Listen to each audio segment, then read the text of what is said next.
मंगलम भगवान विष्णु मंगलम मधुसूदन मंगलम देवकी पुत्रो मंगलम गरुडध्वजः कल्याणाय कामितार्थप्रदायिने श्रीमद्वेंकटनाथाय श्रीनिवासाय ते नमः। सर्वमंगलमांगल्ये शिवे सर्वार्थसाधिके शरण्ये त्र्यंबके देवी नारायणी नमोस्तुते। आपदामपहर्तारं दातारं सर्वसम्पदां लोकाभिरामं श्रीरामं भूयो भूयो नमाम्यहम्। नाय वासुदेवाय हरे परमात्मने प्रणतक्लेशनाशाय गोविन्दाय नमो नमः। पूज्याय राघवेन्द्राय सत्यधर्मरताय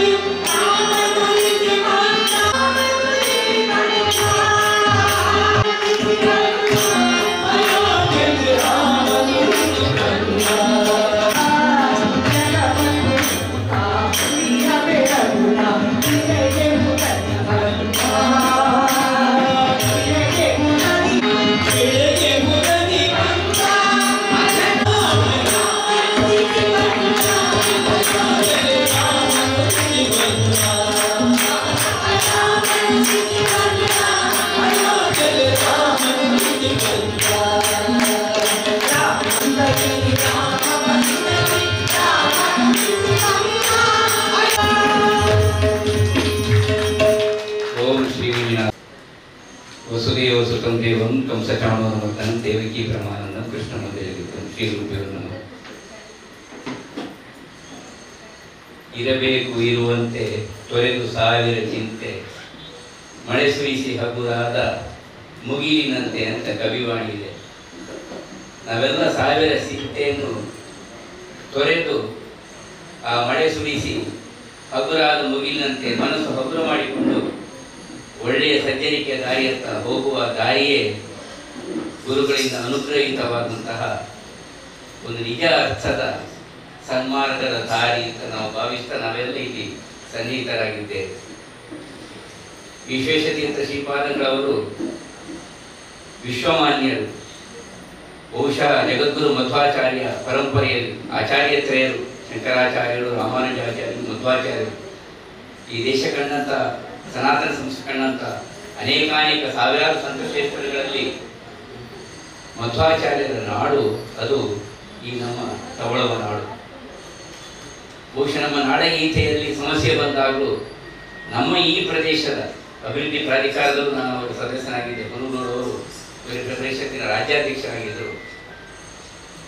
ಮಧ್ವ ಬಿಟ್ಟಾಗ ನಮ್ಮ ಇಲ್ಲಿಯ ಕನ್ನಡದ ಧ್ವನಿ ಇದಿನೊಬ್ಬರು ಶಾಸನ ಸಭೆಯಲ್ಲಿ ಅದನ್ನು ಮಂಡಿಸಿ ಬಹುಶಃ ಆ ಚಿಂತನೆಯೊಂದಿಗೆ ಆ ಪರಂಪರೆಯಲ್ಲಿ ಅಷ್ಟಮಠದ ಯತಿಗಳಲ್ಲಿ ಓರ್ವಾಗಿ ಬಾಳಿ ಬೆಳಗಿರುವರು ವಾದಿರಾಜರು.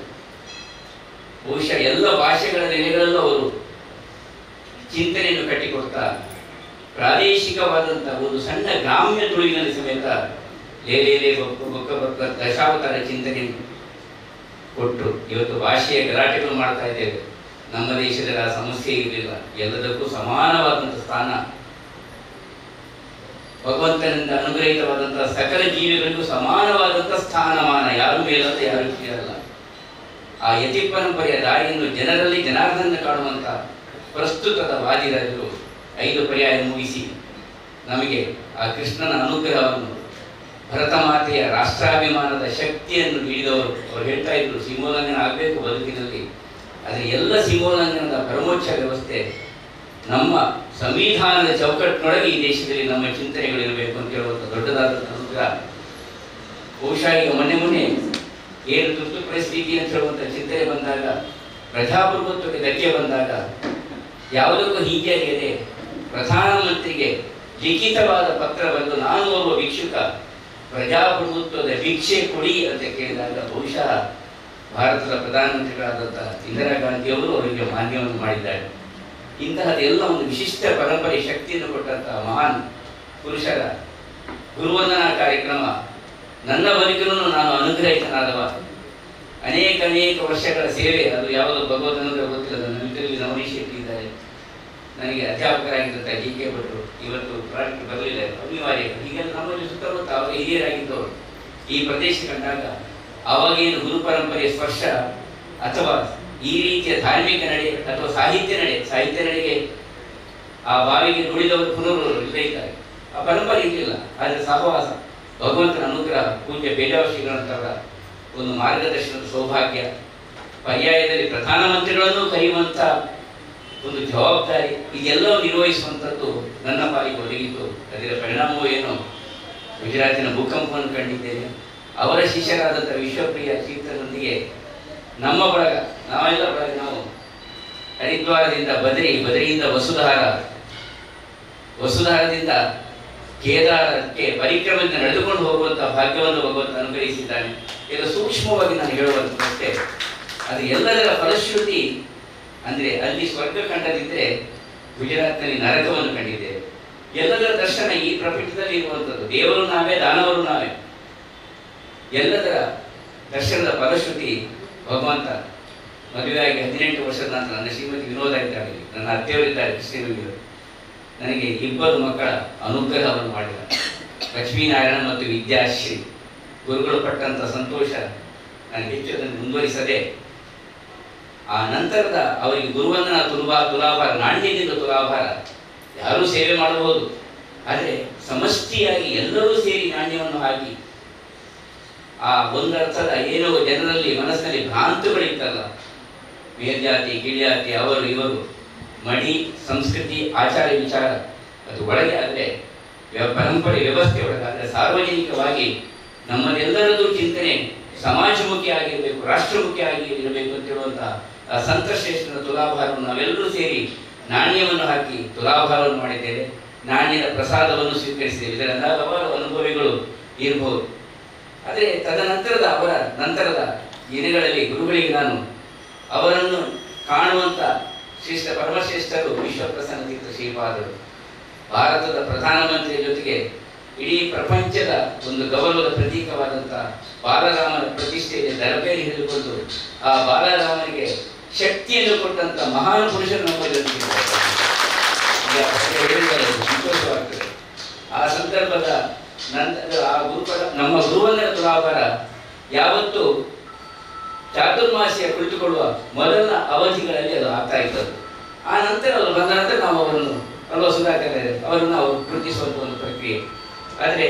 ಆದರೆ ಯಥಾವತ್ತಗಳು ಹೇಳಿದಾಗ ಅದೇನೋ ಅವರ ಮನಸ್ಸಿಗೆ ಇದ್ದೀತಿ ನಾಣ್ಯ ತುಲಾಭಾರ ಅಂದರೆ ಏನು, ಅದು ಅವರ ಭಾವನೆ, ಅವರ ಚಿಂತನೆ.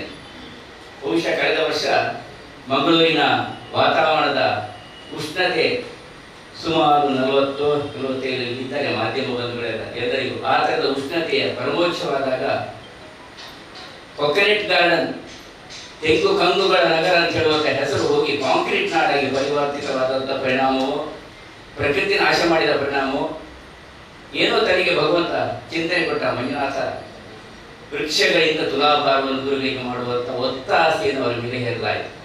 ವೃಕ್ಷ ಬೀಜ ಸಸಿ ತುಲಾಭಾರ ಎನ್ನುವಂಥ ಒಕ್ಕಳಿನೊಂದಿಗೆ ಗುರುಗಳು ಒಪ್ಪಿಕೊಂಡ್ರು, ಶಿಷ್ಯರಿಗೆ ಒಪ್ಪಿಕೊಳ್ತಾರೆ ಅವರು. ಇವತ್ತೇ ನೇರ ತಂದು ಗಿಡ ತಂದು ಇಟ್ಟರು ನೋಡಿ ಅವರು.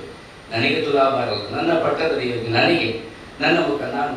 ಆವಾಗ ನಾವು ಹೇಳಿದ್ದು ತುಲಾಭಾರವಾದ ನಂತರ ಪ್ರಸಾದ ರೂಪವಾಗಿ ತುಲಾಭಾರದಲ್ಲಿ ಸಸಿಗಳನ್ನು ಹಾಗೆ ಕುಲಾಂತರವಾದಂತಹ ಕಸಿಯ ಗಿಡಗಳಲ್ಲ, ನೇರ ಘನ ಸರ್ಕಾರದ ಫಾರೆಸ್ಟ್ ಡಿಪಾರ್ಟ್ಮೆಂಟ್ ಅರಣ್ಯ ಇಲಾಖೆಯಿಂದ ತಂದಂಥ ಗಿಡಗಳು ಅಥವಾ ಸ್ಥಳೀಯವಾದಂಥ ಗಿಡಗಳು, ಮಾವು, ಹಲಸು, ತೇಗು, ರೆಂಗೆ, ಇದು ಪೊನ್ನೆ ಅಂತ ಸ್ವಾಮಿ, ಪೊನ್ನೆ ಅಂದರೆ ಗುರುಗಳಿಗೆ ಪ್ರತಿ ಗಿಡಗಳ ಗುರುತಿದೆ. ನಮ್ಮ ಅವರಿಂದ ಹೇಳುವಷ್ಟು ಧೈರ್ಯ ಕೆಲವರಿಗೆ ಸಾಲುವುದಿಲ್ಲ. ಶ್ರೀಗಂಧದ ಸಹಿತವಾಗಿ ಎಲ್ಲ ಗಿಡಗಳ ಹೆಬ್ಬಲಸು, ಹಲಸು, ಹೀಗೆ ಎಲ್ಲದ ಗಿಡಗಳ ಧೂಪ ನಾವು ತಂದು ಅದನ್ನು ವ್ಯವಸ್ಥೆ ಮಾಡಿದರು.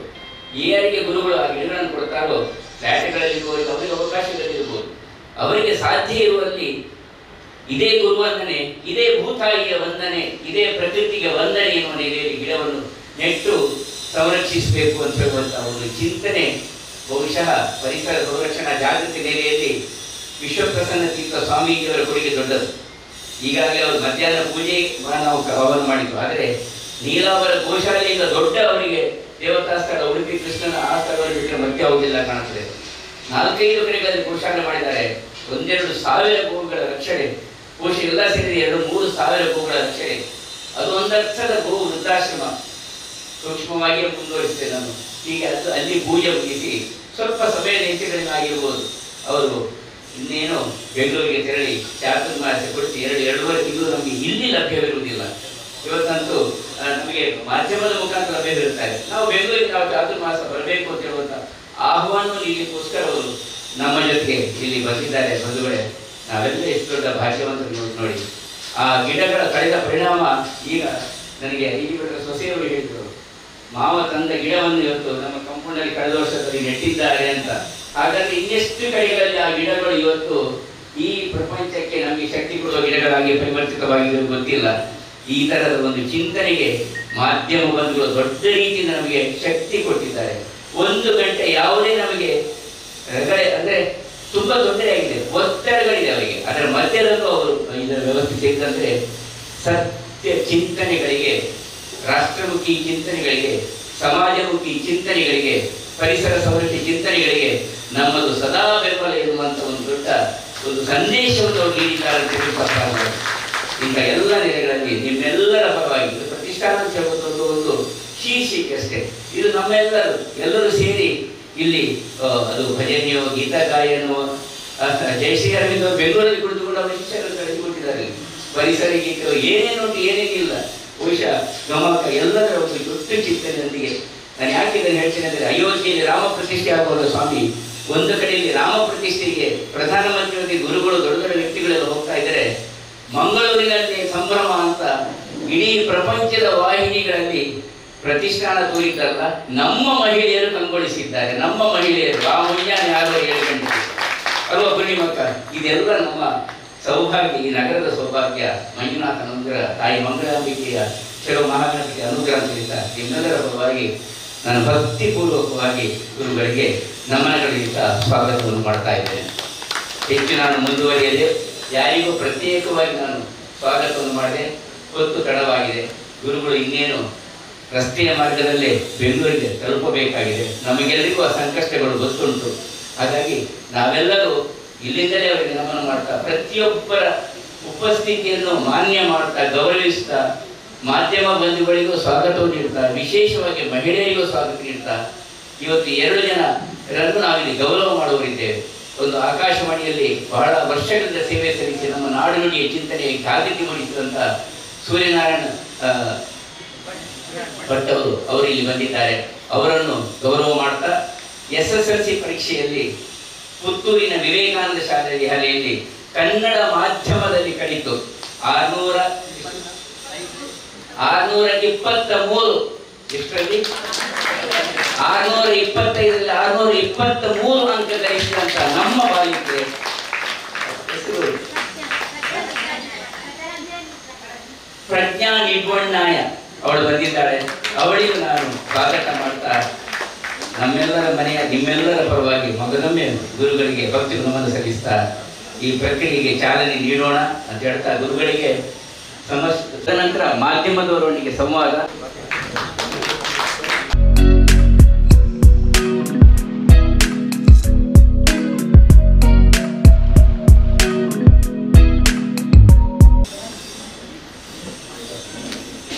ಅಂಗಳದೊಳಗೆಲ್ಲ ತುಳಸಿಯ ವನ ಮಾಡಿ ಅಂತ ಹೇಳಿಕೊಂಡು ದಾಸರು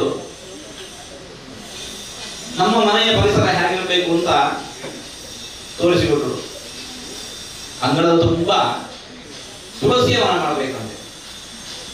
ಏನು ತುಳಸಿಯ ಮಹತ್ವ?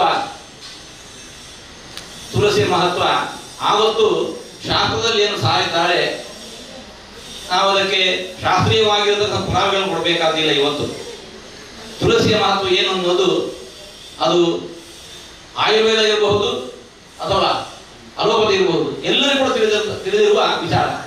ಶಾಸ್ತ್ರದಲ್ಲಿ ಏನು ಹೇಳಿದ್ದಾರೆ? ನಿತ್ಯ ಮನೆಯ ಮುಂಭಾಗದಲ್ಲೂ ತುಳಸಿ ಗಿಡ ನೆಡಬೇಕು, ಸುತ್ತ ತುಳಸಿಯ ವನ ಮಾಡಬೇಕು. ಏನದರ ಫಲ?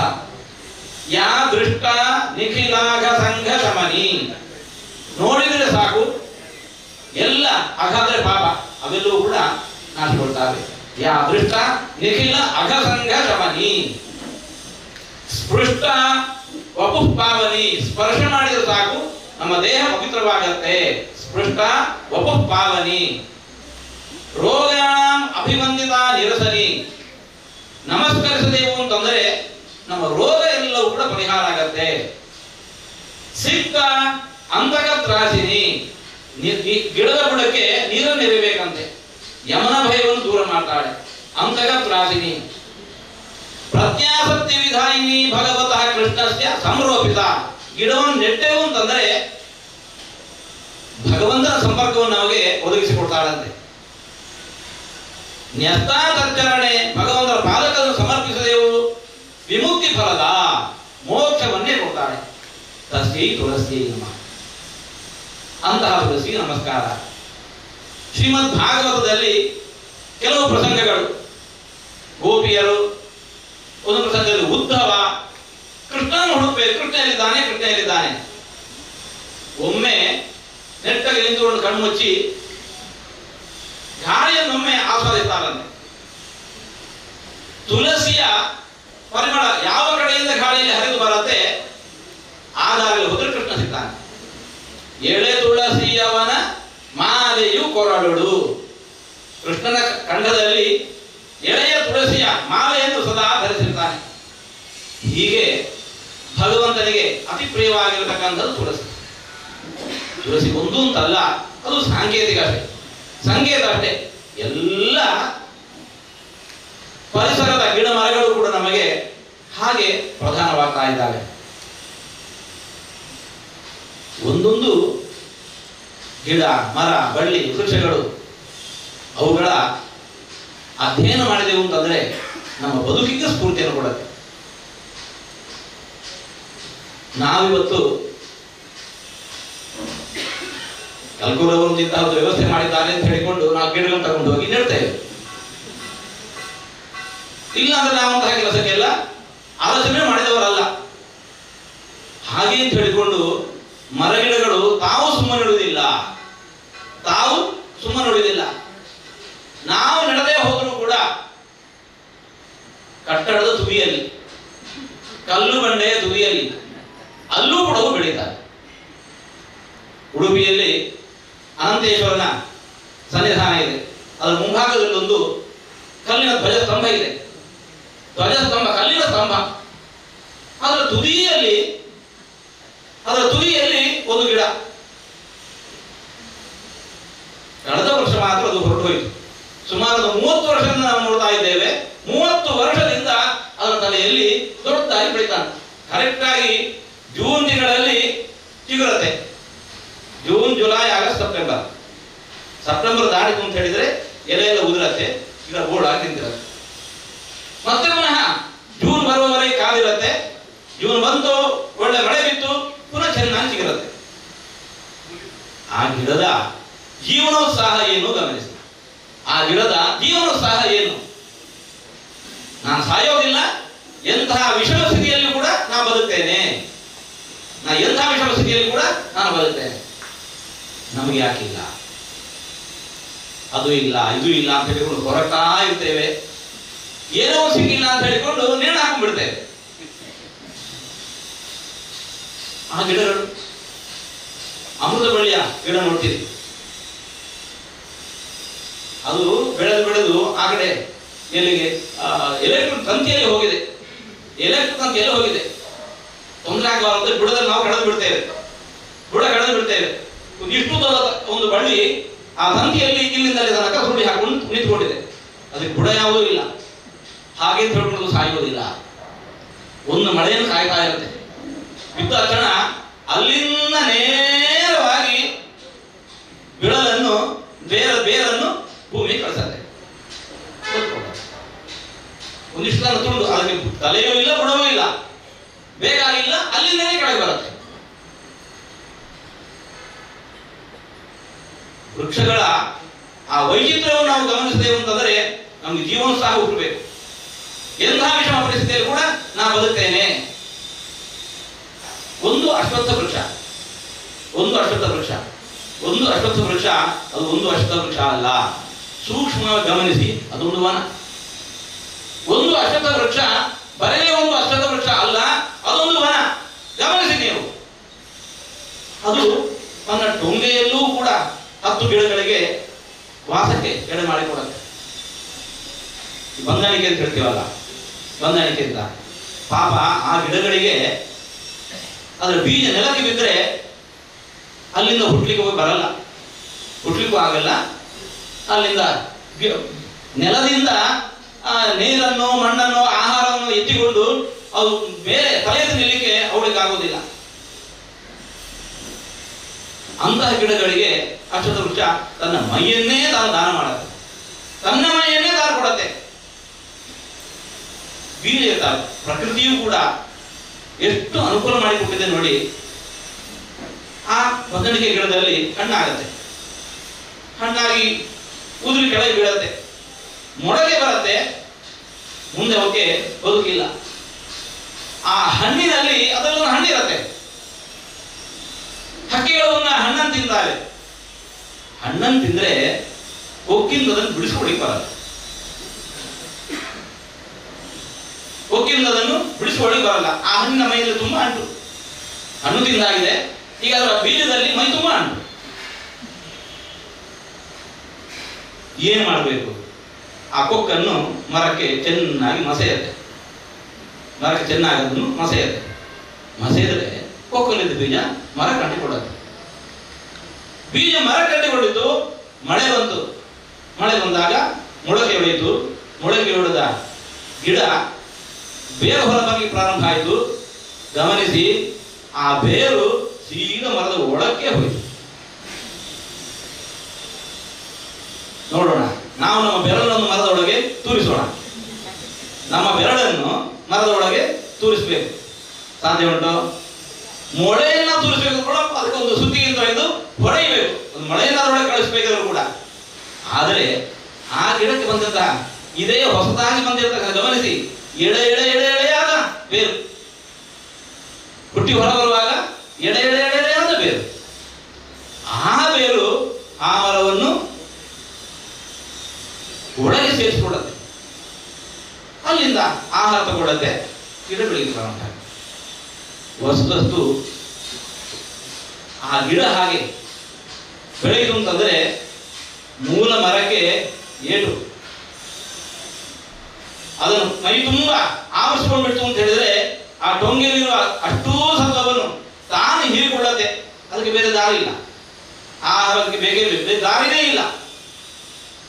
ಆ ಟೊಂಗೆ ಸತ್ತು ಹೋಗುತ್ತೆ ಕಾಲಾಂತರದಲ್ಲಿ. ತಾನು ತನ್ನ ಕೈಯನ್ನು ಕತ್ತರಿಸಿಕೊಂಡು ತೊಂದರೆ ಇಲ್ಲ, ಇನ್ನೊಂದು ಗಿಡಕ್ಕೆ ನಾನು ಆಸರೆ ಕೊಡ್ತೇನೆ.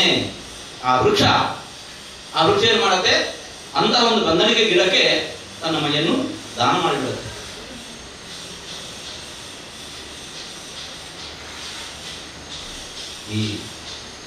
ಇಲ್ಲಿ ಕಾವೂರಲ್ಲಿ ಬರುವಾಗ ಗಮನಿಸಿ, ಕಾವೂರಿಂದ ಬರುವಾಗ ಅಲ್ಲಿ ಫ್ಲೈಓವರ್ ಇದೆ, ಎಡಗಡೆಗೆ ಒಂದು ಹಳೆಯ ಬಿಲ್ಡಿಂಗ್, ಎಡಗಡೆಗೆ ಒಂದು ಹಳೆಯ ಬಿಲ್ಡಿಂಗ್. ಬರುವಾಗ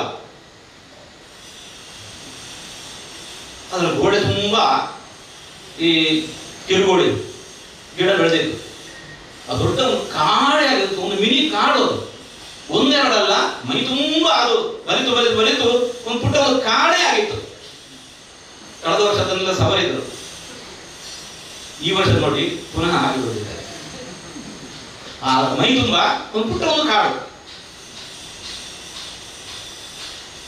ಯಾರು ನೀರು ಉಣಿಸಿದ್ದಾರೆ, ಯಾರು ಅದಕ್ಕೆ ಗೊಬ್ಬರ ಕೊಟ್ಟಿದ್ದಾರೆ.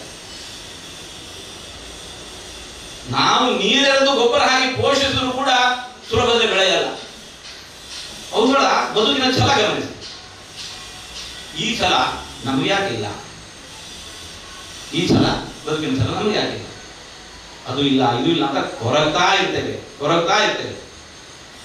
ಸಮಾಜ ನಮಗೆ ಅದು ಕೊಟ್ಟಿಲ್ಲ, ಇದು ಕೊಟ್ಟಿಲ್ಲ ಅಂತ ಮತ್ತೊಬ್ಬರನ್ನ ನಾವು ದೂರ್ತಾ ಇರ್ತೇವೆ. ಮರಗಿಡಗಳು ನಮಗೆ ಬದುಕಿ ಕೊಡುವ ಸ್ಫೂರ್ತಿ, ಅದು ಅಷ್ಟೇ.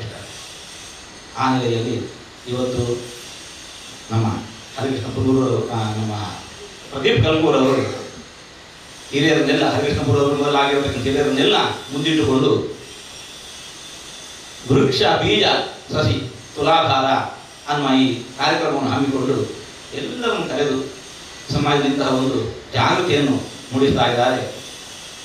ಇದು ಪ್ರತಿ ವರ್ಷ ಇಷ್ಟಕ್ಕೆ ಇದೆ. ಈ ಕಾರ್ಯಕ್ರಮ ಸ್ವಲ್ಪ ಬೆಳೆಯಬೇಕು. ಗಿಡ ವರ್ಷ ಬೆಳೆದ ಹಾಗೆ ಈ ಏನು ಕಾರ್ಯಕ್ರಮ ಏನಿದೆ ಇದರ ಸ್ವರೂಪ ಕೂಡ ಸ್ವಲ್ಪ ಬೆಳೀತಾ ಹೋಗಬೇಕು. ಇಲ್ಲಿ ಕೊಡುವ ಗಿಡಗಳು ಮುಂದಿನ ವರ್ಷ ಬರುವಾಗ ಅವು ಯಾವ ಹಂತದಲ್ಲಿ ಸ್ವಲ್ಪ ಫೋಟೋ ಆದ್ರೂ ತಗೊಂಡ್ಬರ್ರಿ. ಮಕ್ಕಳಿಗೆ ಬರುವ ಮಕ್ಕಳನ್ನು ಕರ್ಕೊಂಡ್ಬನ್ನಿ. ಮಕ್ಕಳಿಗೆ ಇದರ ಅಭಿರುಚಿ ಹುಟ್ಟಿಸಿ. ಯಾವ ಗಿಡ ಸಾಲಾಗಿ 100 ಗಿಡಗಳನ್ನು ಇಡೋದು, ಆ ಗಿಡಗಳನ್ನು ಗುರುತು ಹಿಡಿಬೇಕು. ಅದರ ಹೂ ಹೇಗಿದೆ, ಅದರ ಹಣ್ಣು ಹೇಗಿದೆ, ಬೀಜ ಹೇಗಿದೆ, ಅದರಿಂದ ನಮಗಾಗುವ ಉಪಯೋಗ ಏನು, ಹಿಂದಿನ ಕಾಲದಲ್ಲಿ ಹೇಗೆ ಉಪಯೋಗ ಮಾಡ್ತಾ ಇದ್ರು, ಇವತ್ತು ಮರೆತೇ ಹೋಗಿದೆ. ಕೊನೆಕಾಯಿ, ಅದರಿಂದ ಎಣ್ಣೆ ತೆಗಿತಾ ಇದೆ. ಹುಡುಗರು ಅದರ ಬೀಜವನ್ನು ಎತ್ತಿಕೊಂಡು ಅದರಿಂದ ಒಂದು ಗಿರಿಗಿಟಿ ಮಾಡ್ತಾ ಇದ್ರು. ಗಣಪತಿ ಕಾಯಿ, ಅದರಿಂದ ಎಣ್ಣೆ ತೆಗಿತಾ ಇದ್ರು. ದೋಸೆ ಕಾವಲಿಗೆ ತೆಂಗಿನ ಎಣ್ಣೆ ಇಲ್ಲ, ಆ ಎಣ್ಣೆ ದೋಸೆ ಕಾವಲಿಗೂ ಆಗ್ತಾ ಇದೆ. ಅದರ ಈ ನೋಡಿದ ಚರಟ ಹಿಂಡಿ ಏನಿದೆ ಅಲ್ಲ, ಅದರದ್ದು ಉಳಿದ ಹಿಂಡಿ, ಅದರಿಂದ ದೀಪ ಉರಿಸೋದು, ಅದನ್ನೇ ದೀಪವನ್ನಾಗಿ ಉರಿಸೋದು. ಇವತ್ತು ಮಂದಿಗೆ ಪರಿಚಯನೇ ಇಲ್ಲ. ಮತ್ತೆ ಪುನಃ ಅದನ್ನು ತರಲಿಕ್ಕೆ ಕಷ್ಟ ಏನಿಲ್ಲ. ಇವತ್ತು ಮನೆಯಲ್ಲಿ ಕೂಡ ಸಣ್ಣ ಒಂದು ಎಣ್ಣೆ ತೆಗೆಯುವಂತಹ ಮೆಷಿನ್ ಸಿಗತ್ತೆ. ತುಂಬಾ ದೇಹಕ್ಕೆ ತಂಪು ನೀಡುವಂತಹ ಎಣ್ಣೆ ಅದು. ಬಸಿರಿಯರು, ಬಾಣಂತಿಯರು ಆ ಎಣ್ಣೆ ಹಚ್ಚಿಕೊಂಡು ಸ್ನಾನ ಮಾಡ್ತಾ ಇದ್ರು. ಇವತ್ತು ಅದನ್ನು ಮತ್ತೆ ಪುನಃ ತರಲಿಕ್ಕೆ ಹೀಗೆ ಮಂದಿಗೆ ಅದನ್ನು ಪರಿಚಯಿಸಬೇಕು. ಹಾಗೆ ಪ್ರೋಗ್ರಾಮ್ ಕಾರ್ಯಕ್ರಮದ ಸ್ವರೂಪ ಬೆಳೆಯಲಿ. ನಮ್ಮ ಸುತ್ತಮುತ್ತ ಅನೇಕ ಮರಗಳಿದ್ದಾವೆ, ಅದನ್ನು ಗುರುತಿಸಬೇಕು. ಕುಂಡಲ ಹಣ್ಣಿನ ಗಿಡ ಎಷ್ಟು ದೊಡ್ಡದಾಗಬಹುದು? ಕುಂಡಲ ಹಣ್ಣಿನ ಗಿಡ ಎಷ್ಟು ದೊಡ್ಡದಾಗಬಹುದು? ಸಾಮಾನ್ಯವಾಗಿ ಅದು ಪೊದೆಯ ಸ್ವರೂಪದಲ್ಲಿ ಇರುವಂತಹದ್ದು. ಅದು ಪೊದೆ ಅಲ್ಲ, ದೊಡ್ಡ ಮರ ಆಗತ್ತೆ. ರಾಮಗುಂಜದಲ್ಲಿ ಸ್ಕೂಲ್ ಏನಿದೆ, ರಾಮಗುಂಜೇಶ್ವರ ಶಾಲೆ ಏನಿದೆ, ಅಲ್ಲಿ ಗುರುಗಳ ಒಂದು ಸ್ಟ್ಯಾಚ್ಯೂ, ಪ್ರತಿಮೆಯನ್ನು ನಿಲ್ಲಿಸಿದ್ದಾರೆ. ಅದರ ಪಕ್ಕದಲ್ಲಿ ಒಂದು ಕಟ್ಟೆ ಕಟ್ಟಿದ ಒಂದು ಕುಂಡಲ ಗಿಡದ ಹಣ್ಣಿನ ಗಿಡ ಇದೆ. ಅದನ್ನು ಆಗಾಗ ಸವರಿದ್ದರಿಂದಾಗಿ ಅದು ಸ್ವಲ್ಪ ಸಣ್ಣಗಿದೆ.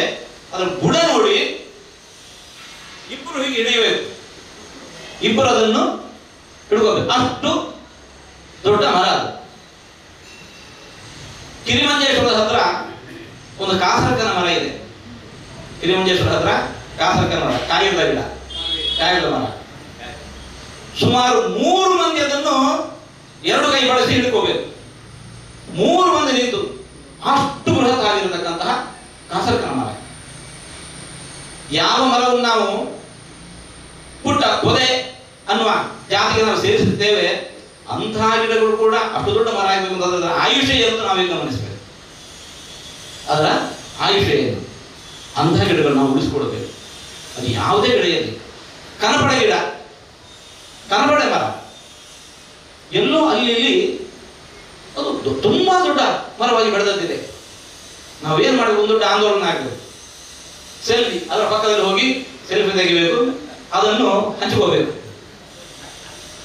ಅದರ ಸೆಲ್ಫಿ ತೆಗೆದು ಅದರ ಜೊತೆಗೆ ಸೆಲ್ಫಿ ತೆಗೆದು ಹಂಚಿಕೋಬೇಕು. ಕುಂಡಲೆ ಹಣ್ಣಿನ ಮರ ನಮ್ಮ ಊರಲ್ಲಿ ದೊಡ್ಡದು ಯಾವುದು, ಎಲ್ಲರೂ ಕೂಡ ಅವರನ್ನು ಕಳಿಸಿ. ನಮ್ಮ ಊರಿನ ಫಸ್ಟ್ ಪ್ರೈಸ್ ಸಿಗಬಹುದಾದಂತಹ ಆ ಮರ ಯಾವುದು, ನಮ್ಮ ಊರಲ್ಲಿ ಆಯಿತು, ನಮ್ಮ ಜಿಲ್ಲೆಯಲ್ಲಿ ಯಾವುದು, ನಮ್ಮ ರಾಜ್ಯದಲ್ಲಿ ಯಾವುದು.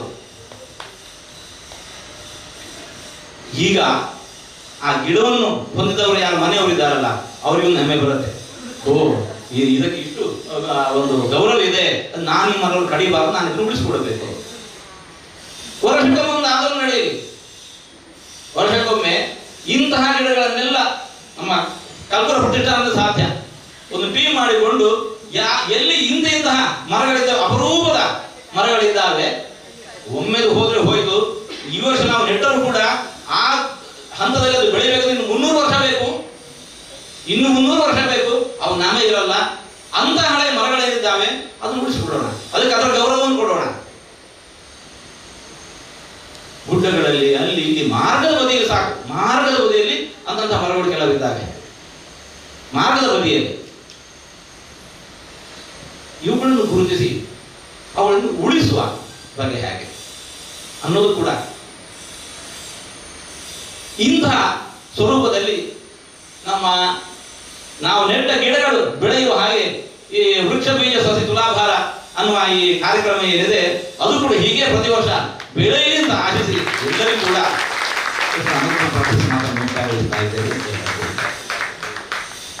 ಚಾತುರ್ಮಾಸ ಈ ಬಾರಿ ನಾವು ಬೆಂಗಳೂರಲ್ಲಿ ಪೂರ್ಣಪ್ರಜ್ಞ ವಿದ್ಯಾಪೀಠದಲ್ಲಿ ಗುರುಗಳ ಸನ್ನಿಧಾನದಲ್ಲಿ ಮಾಡ್ತಾ ಇದ್ದೇವೆ. ಅವಕಾಶ ಮಾಡಿಕೊಂಡು ಎಲ್ಲರೂ ಕೂಡ ಬರೋಣ. ಅನಂತರ 10ನೇ ತಾರೀಕು, ನಾಡಿದ್ದು 10ನೇ ತಾರೀಕು ಅಲ್ಲಿಂದ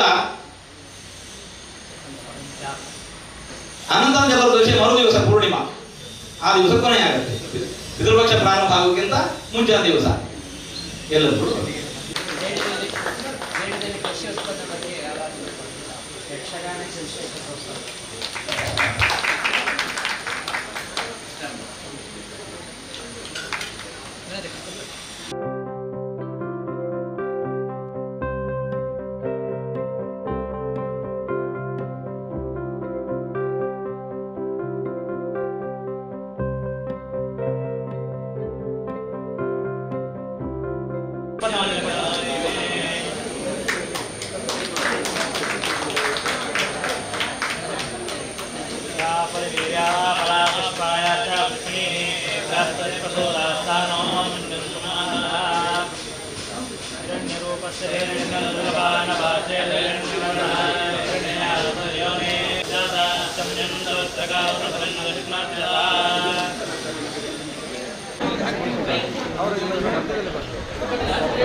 ಡಾಕ್ಟರ್ ವಾಮನ್ ಶೆಣಿಯವರು ಧರ್ಮದರ್ಶಿ ಪೂರ್ಣ ಹೆಸರು ಶ್ರೀಮತಿಯವರು ತಿನ್ನುತ್ತೇನೆ. ರಾಮಚಂದ್ರ ಭಟ್ರವರು ಒಬ್ಬೊಬ್ಬರಿಗೆ ಮಹಿಳಾ ವಿಭಾಗದ ಅಧ್ಯಕ್ಷ ಸಂದೀಪ್ ಭಾವನಾ ಜಲದವರು, ಕುಸುಮಾ ನವೀನ್ ಕುಮಾರ್ ಅವರು, ಪುಷ್ಪಾವತಿ ಶ್ರೀನಿವಾಸ್ ಅವರು, ಕೃಷ್ಣರಾಜ್ ಅವರು,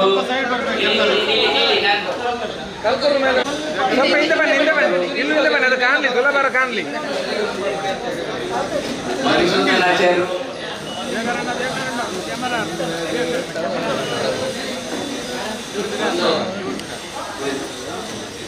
ಕೃಷ್ಣಾಯ ಯಾದವೇಂದ್ರಾಯ ರಾಯ ಯೋಗಿನಿ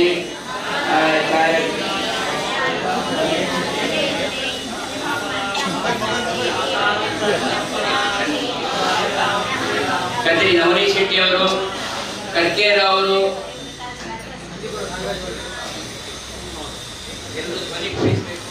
ಜಯ ರಾಮ ಶ್ರೀರಾಮ ಜಯ ರಾಮ ಜಯ ರಾಮ ಶ್ರೀರಾಮ ಜಯ ರಾಮ ಜಯ ಜಯ ರಾಮ ಶ್ರೀರಾಮ ಜಯ ರಾಮ ಜಯ ಜಯ ರಾಮ ಶ್ರೀರಾಮ ಜಯ ರಾಮ ಜಯ ಜಯ ರಾಮ ಶ್ರೀರಾಮ ಜಯ ರಾಮ ಜಯ ಜಯ ರಾಮ ಶ್ರೀರಾಮ ಜಯ ರಾಮ ಜಯ ಜಯ ರಾಮ ಶ್ರೀರಾಮ ಜಯ ರಾಮ ಜಯ ಜಯ ರಾಮ ಶ್ರೀರಾಮ ಜಯ ರಾಮ ಜಯ ಜಯ ರಾಮ ಜೈ ಶ್ರೀರಾಮ್ ಜಯ ಜೈ ಶ್ರೀರಾಮ್.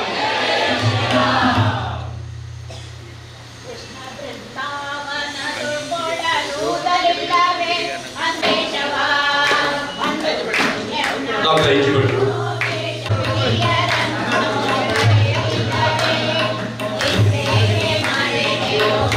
ಧರ್ಮದರ್ಶಿ ಹರಿಕೃಷ್ಣಪುರವರು,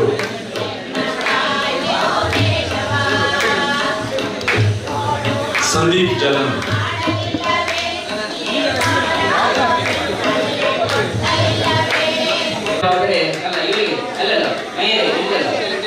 ಅದು ಸಾಧ್ಯವಾದರೆ ಆಯ್ತು ಮೈಯಲ್ಲಿ ನೀವು ಅಲ್ಲಿಗೆ ಮೊಟ್ಟೆ ಬದಿಗೆ ಹೋಗಿ ಇಡಬೇಕು. ನಿಮ್ಮ ಜಾಗದಲ್ಲಿ ಆಗುದಿಲ್ಲ, ನಿಮಗೆ ಒಂದು 3 ಸೆಂಟ್ಸ್ ಜಾಗ. ಹಾಗಾದ್ರೆ ಹೋಗೋಣ ಮೊಟ್ಟೆ ಬದಿಗೆ.